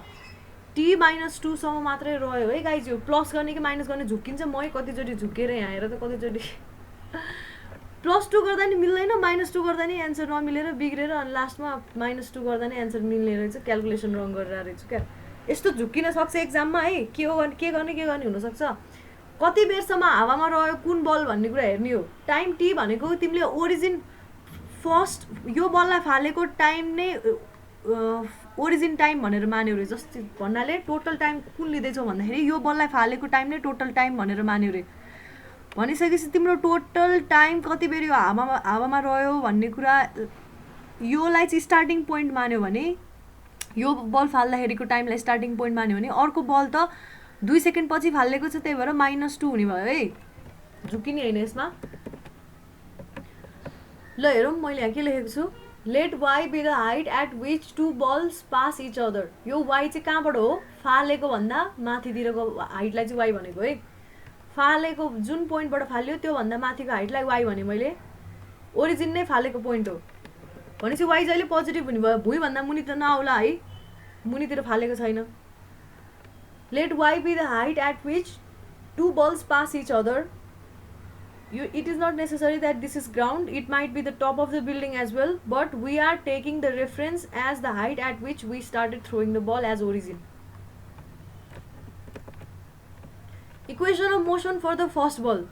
त्यो लेख्नु अगाडि let t be the time lapsed from the throw of first ball भनेको छु है मैले। फर्स्ट बल फालेदेखिबाट त्यो भेट हुन्जेलसम्मको टाइमलाई चाहिँ टी भनेर मैले। यो टी चाहिँ कुनको रेफरेन्समा लिएको हो भन्ने कुरा बुझ्नुपर्छ है। सेकेन्ड बल फालेकोबाट लिएको भए तिम्रो फर्स्ट बलको लागि t+2 हुन्थ्यो। मैले रेफरेन्स पोइन्ट कुन लिएँ रे, t be the time lapsed from the throw of first ball when it meets second ball. First ball फालेदेखिबाट सेकेन्ड बललाई भेटुन्जेलसम्मको टाइमलाई टी भनेर भने मैले फर्स्टमा। यो एकदम जरुरी छ है, यो लेख्न बुझ्न जरुरी छ। एक्जाममा कुन रेफरेन्स टी लिएको हो भन्ने कुरा बुझ्न जरुरी छ। भनिसकेपछि y1 इज इक्वल टु माथितिर फालेको छ -g हुने भयो। y1 is equal to v0 t - 1/2 gt square है, equation of motion for first ball. त्यसपछि equation of motion for second ball लेख्दाखेरि सेकेन्ड बल चाहिँ 2 सेकेन्ड पछि फालेको छ भने हावामा कति बेर रह्यो, t2 भनेको t - 2 सेकेन्ड। यसले अब सेकेन्ड बललाई कति बेरमा भेट्ने भयो भन्दाखेरि सेकेन्ड बलले फर्स्ट बललाई t - 2 टाइममा चाहिँ भेट्ने भयो, किनभने 2 सेकेन्ड पछि फालेको छ यो त आफै नै।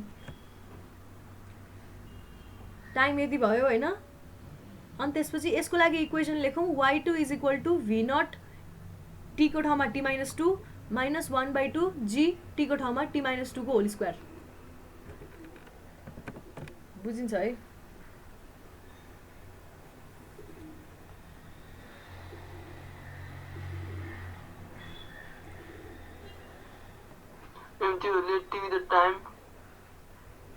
ल्याप्स्ड बितेको समय भन्नु खोजेको है।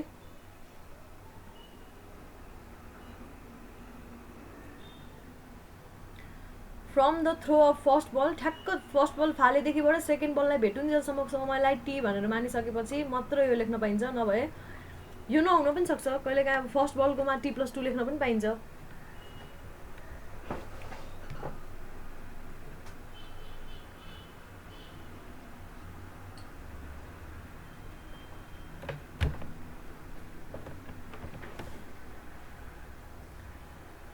Equation of motion for second ball. Since second ball is thrown after 2 seconds, t2 is equal to t - 2 लेखे है। अनि त्यसपछि y2 is equal to यो काटेको हो है, यसलाई नहेर। y2 is equal to v0 t - 2 - 1/2 g t - 2 whole square.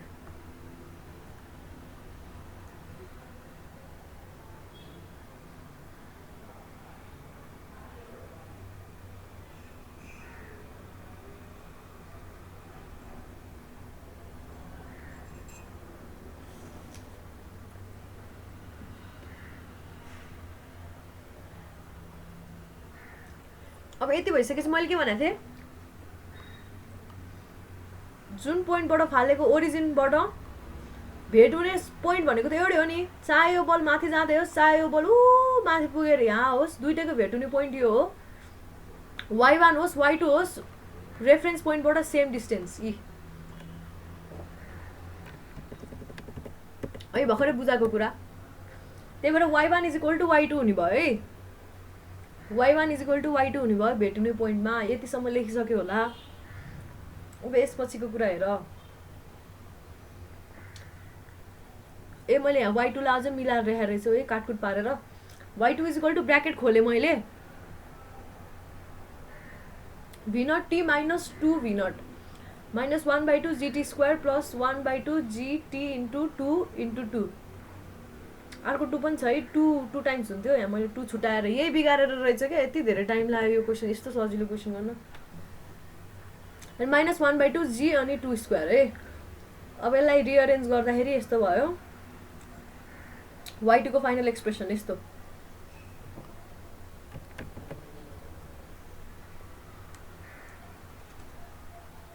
अनि मैले इक्वेट गरिदिएँ। इक्वेट गर्दा टर्महरू काटिन्छन् अनि टक्क सल्भ हुन्छ।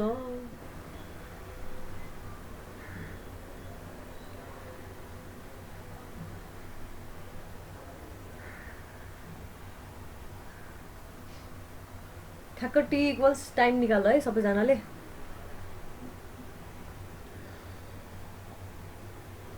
यहाँसम्म कसैले केही नबुझेको छ भने सोध। अब हामी रेक्टिलिनियरको कुरा बन्द गर्छौँ है। रेक्टिलिनियरको कुरा अब इट्स गन बी क्लोज्ड। अब हामी कर्भिलिनियरतिर जान्छौँ। 2 डाइमेन्सनल मोसन।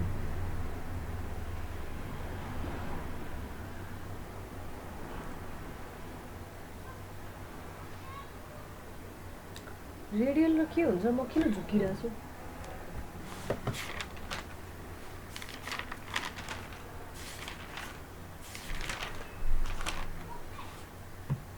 ट्रान्सफर्स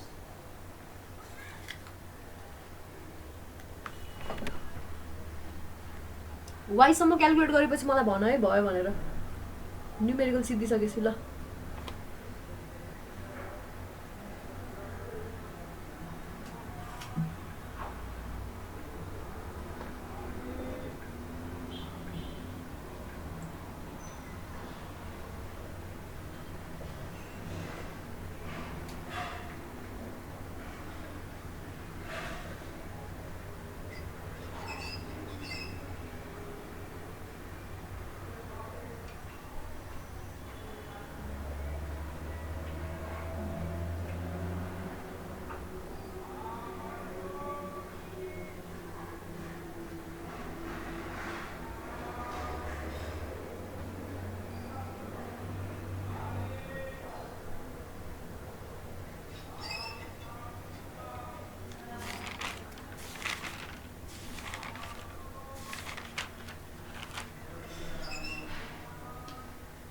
आउने बेलामा एउटा क्वेसन आउँछ है, पढ्ने बेलामा यत्रो धेरै कुरा पढ्नुपर्छ।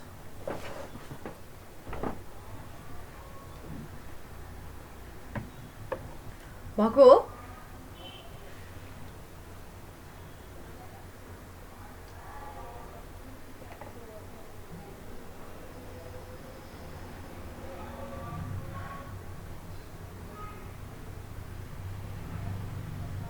सल्भ भयो गाइज? भयो होला है, कोही बोलेन हौ। ल अब हामी हेर्छौँ कर्भिलिनियर मोसन। कर्भिलिनियर मोसन भनेको चाहिँ एउटै डिरेक्सनमा ट्राभल नगरेर यसरी कर्भ पाथमा ट्राभल गर्छ। यो पोइन्टमा हेर त डिरेक्सन हरेक पोइन्टमा चेन्ज भइरहेछ। अहिले यो माथिका जस्तो देखिरहेछ, यसमा डिरेक्सन टेन्जेन्ट, यसमा डिरेक्सन, यो पोइन्टमा डिरेक्सन टेन्जेन्ट बनाऊ भने थाहा हुन्छ, यो पोइन्टमा डिरेक्सन टेन्जेन्ट बनाऊ थाहा हुन्छ, यो पोइन्टमा डिरेक्सन टेन्जेन्ट, यो पोइन्टमा डिरेक्सन टेन्जेन्ट टेन्जेन्ट, डिरेक्सन पुरै टाइमभरि चेन्ज भइरहेछ। यसलाई भन्यो कर्भिलिनियर मोसन। यसमा हेर त यहाँ टेन्जेन्ट बनाऊ, यो पनि सिधा अगाडितिर, यो पनि यहीँ, यो पनि यहीँ, यस्तोलाई चाहिँ रेक्टिलिनियर मोसन भन्यो। अनि यसलाई चाहिँ कर्भिलिनियर मोसन भन्यो। सिम्पली बुझ्नु पर्दाखेरि डिरेक्सन चेन्ज हुन्छ क्या त्यसको चाहिँ। डिरेक्सन एउटै वेमा हुँदैन। जस्तै कि यसमा पनि त डिरेक्सन चेन्ज त भयो होइन, तर यो चाहिँ एक्स एक्सिसतिर नै ओरिएन्टेड छ, अथवा माथितिर फालिएको छ नि यो वाइ एक्सिसतिर नै ओरिएन्टेड भयो। चाहे तल जाओस् चाहे माथि जाओस् होइन। तर कर्भिलिनियर मोसनमा चाहिँ एक्स र वाइ भन्ने नै हुँदैन, यी जस्तो नै हुनसक्छ। ए यसरी कर्भिलिनियर मोसनको डेफिनेसन हेर। The motion of a particle along a curved path other than a straight line is known as curvilinear motion. Example projectile motion, motion of satellite etcetera. कति छ है यो बुकै इक्जाम्पल हो। स्याटेलाइट भनिसकेपछि सबै प्लानेट हेभेनली बडिजहरू सबैको हुने रहेछ कर्भिलिनियर मोसन। अथवा यस्तो रोड हुन्छ नि के त, हेयरपिन बेन्ड भन्छ है, थाहा छ होला यो, गाउँतिर हुन्छ नि यस्तो रोड। यसमा पनि अब यहाँनिर यो टाइमको मोसन चाहिँ अब के भयो, कर्भिलिनियर मोसन भयो।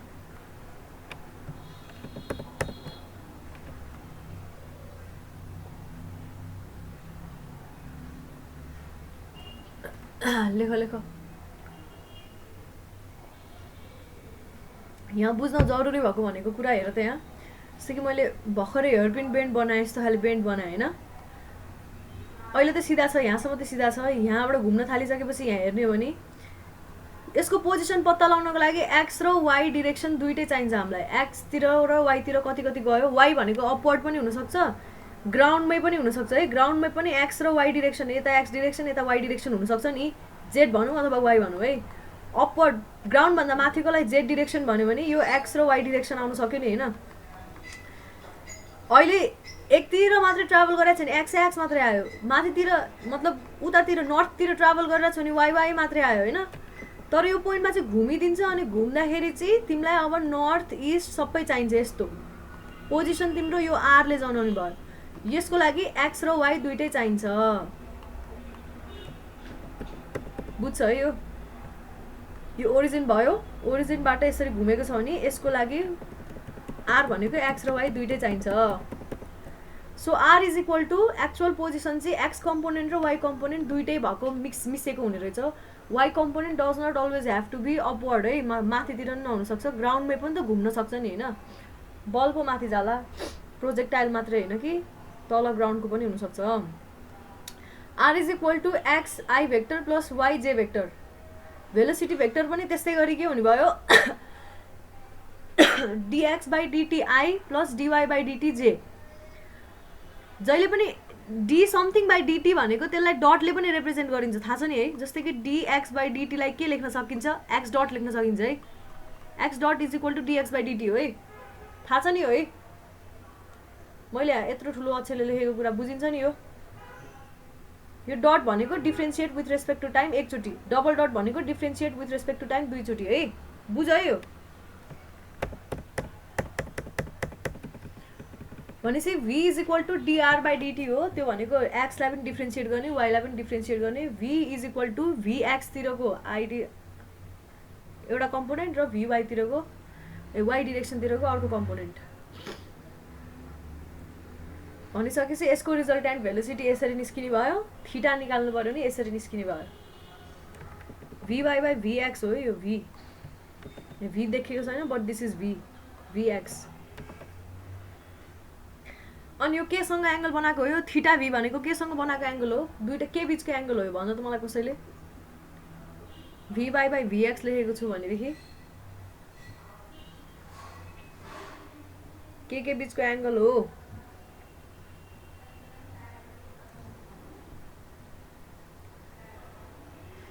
कोही त बोल। थीटा v भनेको tan inverse vy by vx लेखेको छु भनेदेखिबाट थीटा v के बीचको एंगल रहेछ,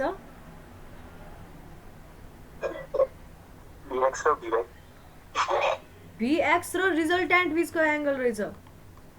vx र रिजल्टेन्ट कहाँ vy भनेको तिमीले, यतातिर vy होला यतातिर vx होला, vx भयो यतातिर vy हैन, रिजल्टेन्ट यसरी गएको होला।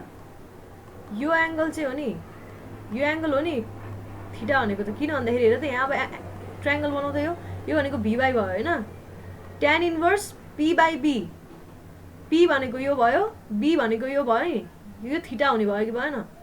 रिजल्टेन्ट र रिजल्टेन्ट अथवा v भनौँ न, यो v रिजल्टेन्ट र vx बीचको एंगल चाहिँ हो के त्यो।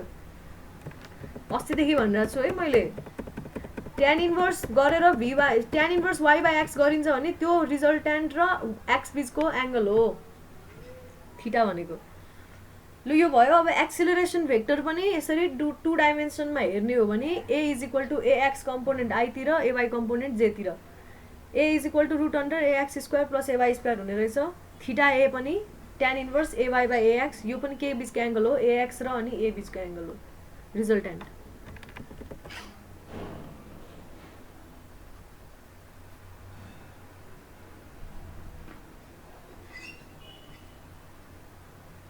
भयो यो यसलाई मैले डायग्राममा यसरी देखाएँ हजुर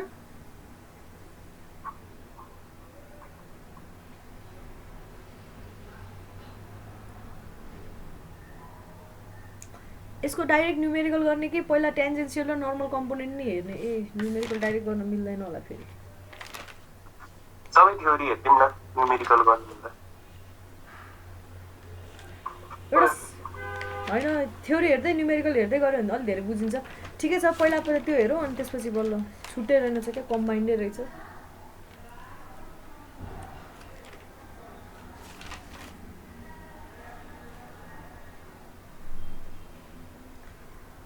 एकछिनमा सकिसकेपछि सक्यो भन है अनि म डायग्राम देखाउँछु ल हेर यहाँ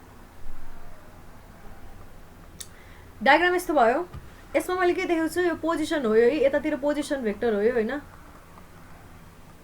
पोजिसन देखाएको है अथवा एक्स भन एक्स होइन पोजिसन भन एक्स नभन अनि यतातिर टाइम देखाएको छु है अथवा केही पनि होइन यो टाइम पनि होइन पोजिसन पनि होइन सिम्पली भन्नुपर्दाखेरि यो रोड हो घुमेको रोड हो यसमा तिमी एउटा कुनै पोइन्टमा एक्सेलरेसन डिस्टेन्स सबै थोक हेर्दैछौ के त्यसको भन्नाले यो रोडमा ट्राभल गर्दाखेरि यो पोइन्टमा त्यो बडीको पोजिसन कस्तो हुने रहेछ यो ओरिजिन यो मान्यो भने तिम्रो यहाँ पोजिसन कस्तो हुने भयो यो हो नि पोजिसन भनेको त भनेपछि त्यसले केले दिन्छ त्यो आरले दिन्छ आर भेक्टरले है त्यो आर भेक्टर देखाइरहेको छु मैले यहाँ त्यो चाहिँ के हुने भयो एक्स डिस्टेन्स र वाइ डिस्टेन्समा छ भनेर मान्यो यसले पोजिसन देखायो यो ए पोइन्टको है अनि अब भेलोसिटी चाहिँ कहाँनिर हुन्छ भेलोसिटीको डिरेक्सन कसरी थाहा हुन्छ अरे गाइस जहिले पनि बडी हिँडिरहेछ भने त्यसको त्यो जस्तोसुकै पाथमा ट्राभल गरोस् त्यसमा ट्यान्जेन्ट बनाऊ त्यो पोइन्टमा ट्यान्जेन्ट बनायो भने त्यसले भेलोसिटी दिन्छ मैले अहिले यो पोइन्ट ए हेर्दैछु ए पोइन्टमा ट्यान्जेन्ट बनाएँ अनि यसले के दियो भेलोसिटी दियो भेलोसिटी ट्यान्जेन्टली दियो है भेलोसिटी ट्यान्जेन्टली दियो अब यसको भेलोसिटीको एक्स र वाइ कम्पोनेन्ट हेर्दैछु क्या भनेको ट्यान्जेन्सियल डिरेक्सन त एक्स डिरेक्सनतिर नहुनसक्छ यसरी इन्क्लाइन डिरेक्सन हुनसक्छ यसको अब एक्स कम्पोनेन्ट भिएक्स भयो यतातिर वाइ कम्पोनेन्ट भिवाई भयो भनेर देखाएको मात्रै हो केही पनि होइन अरू यति हो अनि तिमीले थीटा भी क्यालकुलेट गरेको के बिचमा अरे भेलोसिटी रिजल्टेन्ट भेलोसिटी र अनि एक्स कम्पोनेन्टसँगै यही देखाएको हो यो भिएक्स हरिजन्टल हो यो लाइन एकदम बाङ्गो देखिरहेको छ तर दिस इज हरिजन्टल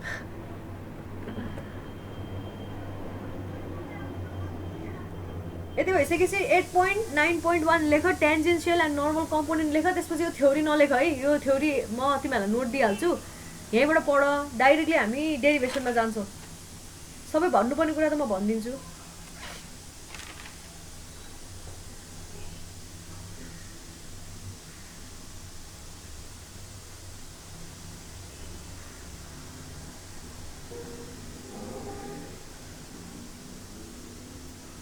थ्योरी भने होला है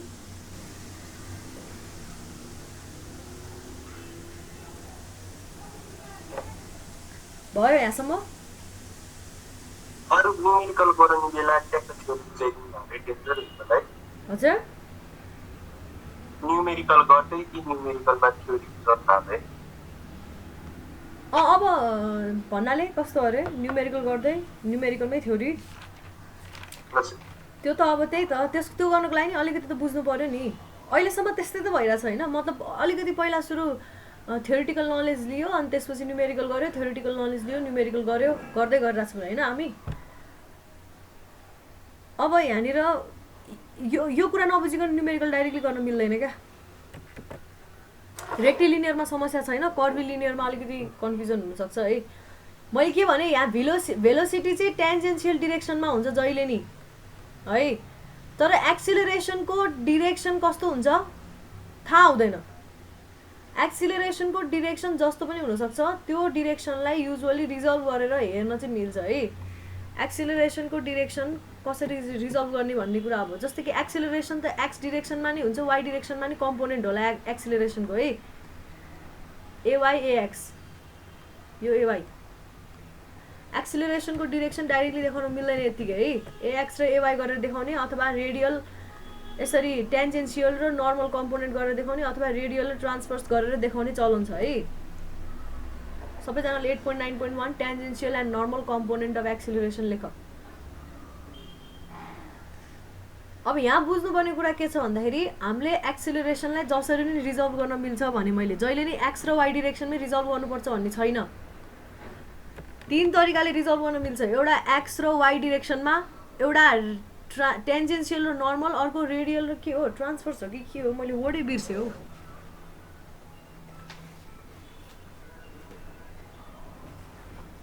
तीन तरिकाले रिजल्भ गर्न मिल्छ। अनि एउटा तरिका भनेको एक्स र वाई अघि भर्खरै हेरिसक्यौँ है, एएक्स र एवाई कम्पोनेन्ट हुने भयो।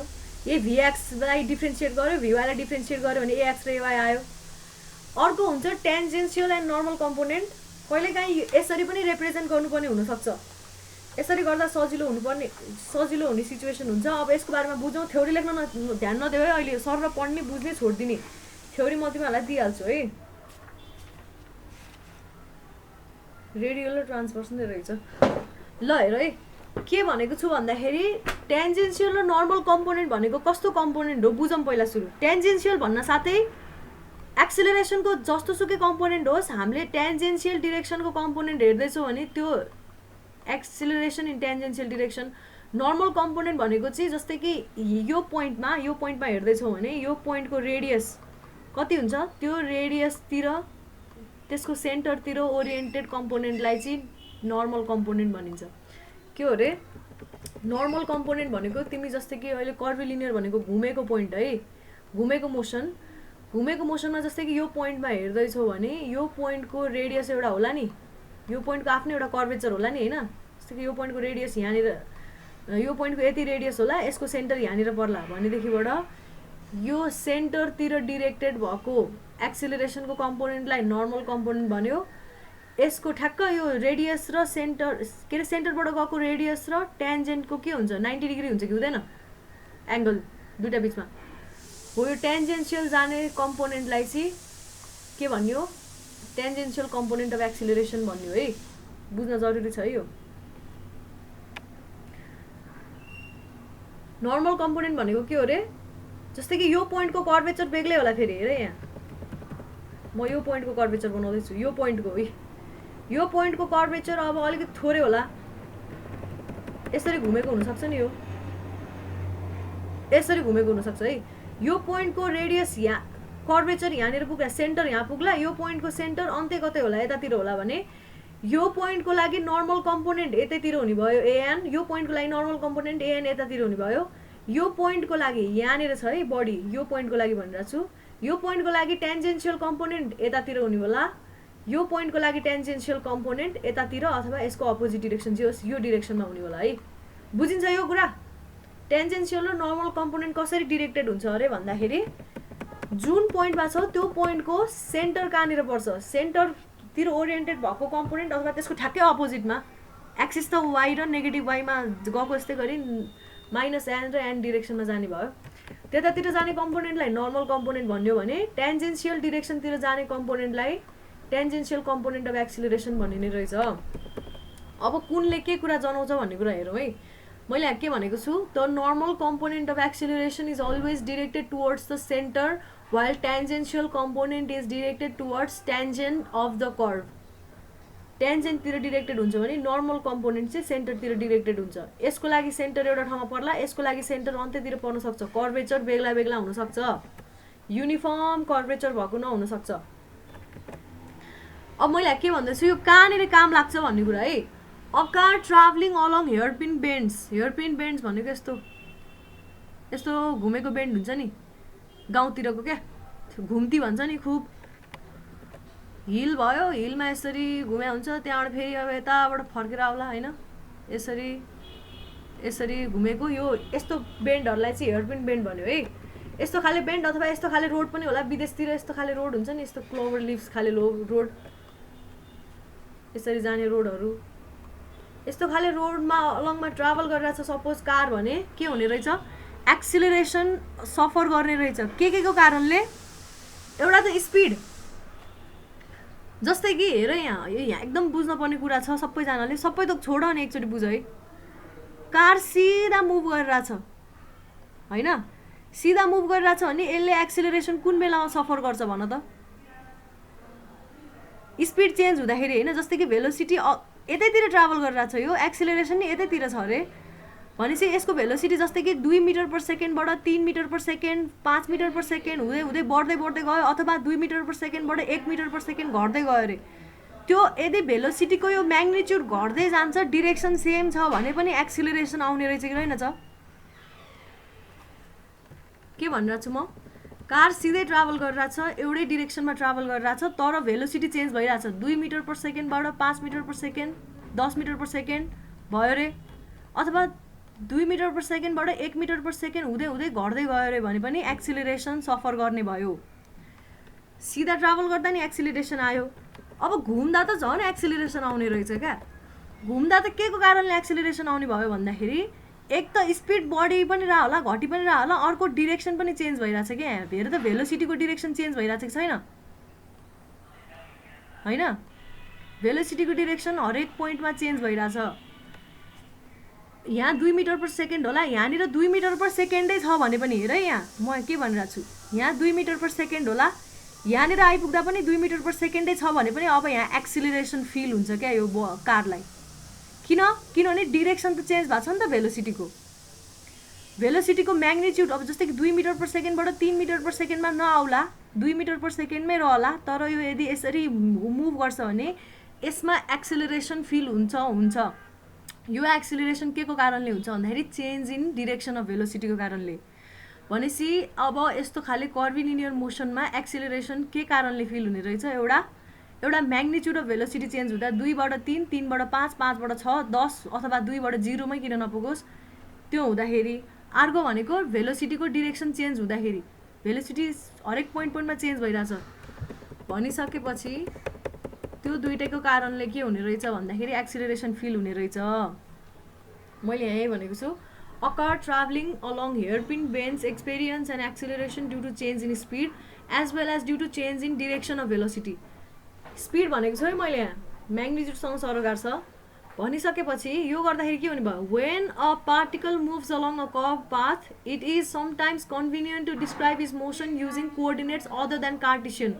भनेको जहिले पनि ax र ay, why do I need ax and ay हैन? जब कि बडी यसरी मुभ गरिरहेछ, ax र ay, अब मेरो x डिरेक्सन यता y डिरेक्सन यता होला, एक्सिलरेसन यतातिर होला, मलाई यसरी इन्डिकेट गर्नु छैन, म टेन्जेन्सियल र नर्मल कम्पोनेन्ट गरेर मात्रै रिप्रेजेन्ट गर्छु भन्न पनि पायो क्या।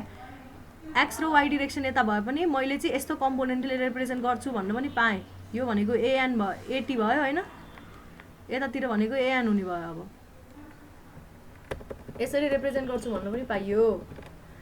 In the NT coordinate normal र टेन्जेन्सियल कोअर्डिनेटमा के हुने रहेछ? The origin is located on the particle. मैले अहिले भर्खर भनेको थिएँ नि, पार्टिकल जहाँ हो त्यहीँनिर हो ओरिजिन। यहाँ हो भने यही हो ओरिजिन, यहाँ हो भने यही हो ओरिजिन, यहाँ हो भने यही हो ओरिजिन। त्यही भएर एन र टीको डिरेक्सन पनि चेन्ज नै भइराख्ने रहेछ। नर्मल अहिले यता आयो, टेन्जेन्सियल यता आयो, नर्मल अहिले यतातिर आउला, टेन्जेन्सियल यतातिर आउला, यतातिर अथवा यता अपोजिट डिरेक्सन, यतातिर अथवा अपोजिट डिरेक्सन, जस यो त बुझिन्छ नि है। लो यस्तो in the anti-coordinate system the origin is located on the particle, the origin moves with the particle है, बुझ्नु पर्ने कुरा, origin moves with the particle, conceptual कुरा हो यो। ल यति भइसकेपछि the positive and t directions are defined by unit vectors। अब n तिरको डिरेक्सनलाई युनिट भेक्टर के कुन युनिट भेक्टरले? en भन्ने युनिट भेक्टरले है, en अथवा un, मैले यहाँ लेखेको छु यो en/un लेखेको हो, यो en लेख्न छुटा थियो त्यही भएर लेखेपछि है।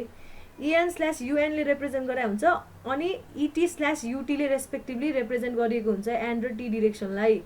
आई र जे होइन, अब आई भेक्टर र जे भेक्टर होइन, नो, en र et अथवा un पनि लेखिन्छ, en पनि लेखिन्छ, बुक हेरेर है। हाम्रो बुकमा en छ, कुनै कुनै बुकमा un पनि लेखेको हुन्छ। भनिसकेपछि अब यो नर्मल र टेन्जेन्सियल कम्पोनेन्ट त बुझ्यो। भनिसकेपछि एक्सिलरेसनको फर्मुला चाहिँ कस्तो आउने रहेछ? a = dv/dt et + v² / ρ en आउने रहेछ। यो आई र जेको ठाउँमा एएन र इटी है। यो फर्मुला म डिराइभ गर्दैछु अहिले। सिम्पली यति चाहिँ लेख त, यो चाहिँ लेख त सबैजनाले। डिराइभ गर्दैछौ होइन, तर यो चाहिँ लेख। यहाँदेखिबाट मुनि लेख न यतिसम्म, यहाँदेखिबाट यहाँसम्म चाहिँ लेख त। A vector is equal to DV by DT ET plus V square by rho EN, where a vector is equal to AT plus AN लेख्न पाएँ मैले। एटी भनेको के हुने भयो, डिभी बाई डिटी इटी, एएन भनेको V square by rho EN, normal component र टेन्जेन्सियल कम्पोनेन्ट। यो टी हो है गाइस। त्यही के हो यो अक्षर त।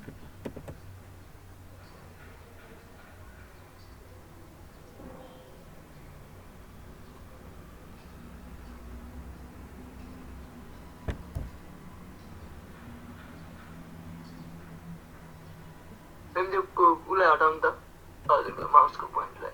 ए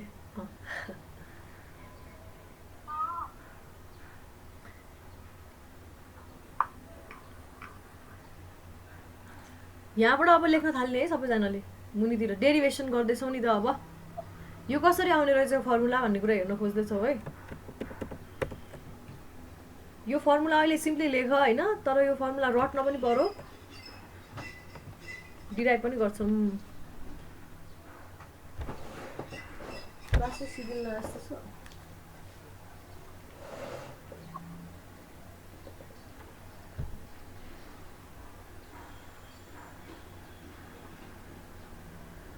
एक्जाममा नर्मल र टेन्जेन्सियल कम्पोनेन्टको डिफरेन्स के अरे डेफिनेसन लेख भन्यो भने उयोवाला लेख्ने, डेरिभेसनको ठ्याक्क मुनिपट्टि लेखाएको छु मैले त्योवाला लेख्ने। अनि त्यसपछि माथिपट्टि एउटा लेखाएको छु सबसे फर्स्ट लाइनमा, नर्मल चाहिँ नर्मल डिरेक्सनमा, टेन्जेन्सियल टेन्जेन्सियल डिरेक्सन भन्नेवाला।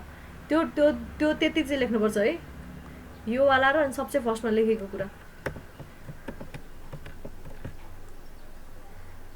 सबैले फर्मुला लेख्यो, यो इटी हो, यो इएन हो। यतिलाई के लेख्न सक्यो, जस्तै कि भिएक्स लेखेर भिवाई लेखे जस्तै। यतिलाई चाहिँ के लेखेँ, एटी लेखेँ, यतिलाई एएन लेखेँ। एटी भनेको के रहेछ, डिभी बाई डिटी इटी, एएन भनेको V square by rho en रहेछ। वेयर रो भनेको चाहिँ के रहेछ, रेडियस अफ कर्वेचर। यो कन्सटेन्ट नहुन सक्छ, कन्सटेन्ट हुन पनि सक्छ, डिपेन्ड गर्छ है। भने नि मैले सेम कर्वेचर भएको नहुन पनि सक्छ। यस्तो खाले रोड छ भने त यहाँनिर र यहाँनिरको एउटै रेडियस हुन्छ भनेर मान्नै मिलेन नि त्यो त होइन।